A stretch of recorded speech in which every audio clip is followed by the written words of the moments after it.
Hello, everyone. Welcome to Reason and Company. I'm Tim Wildman, Walker Wildman, Abe Hamilton. Well, we all know what happened in Texas with the slaughter of the innocents, all those school children that lost their lives to that madman, the 18-year-old madman.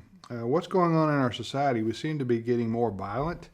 We seem to be more using aggressive actions and or violence as a response to solving problems.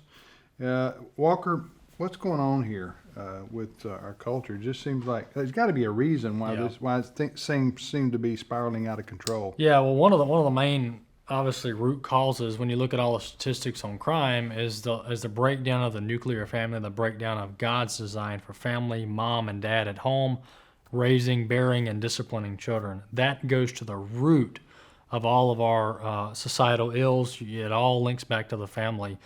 So this disturbed man, young man, didn't have a dad at home. Mom was in and out with work and stuff. And you look at all these shooters throughout the years, these mass shooters, and they all have very disturbed home lives.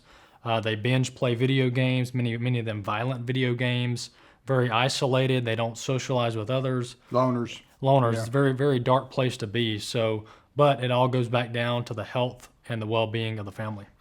Abe, you did some investigation on mass shooting and mass shooters, right? Yeah, and specifically mass school shootings, and we don't have a history of that in our country until about 1993.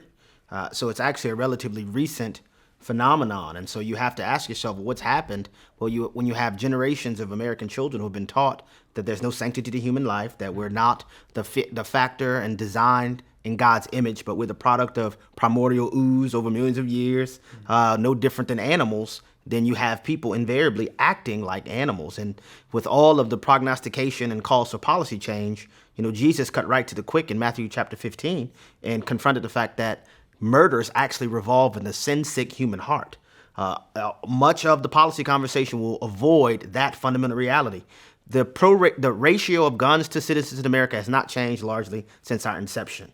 But what has changed? What is forming and shaping the American populace? Until we get to the root cause, sinfulness in the human heart, the reformation and restructuring of the family will continue to nip around the edges, and unfortunately, we'll continue to have these problems. I agree with both you fellows, and I would also add pop culture, entertainment, a lot of the music that kids listen to, the movies, the TV shows, what's on social media. A lot of these things factor in to us becoming, sadly, a more violent culture. But absolutely, we need to get back to God and the family and moral values. We'll see you next time on Reason and Company.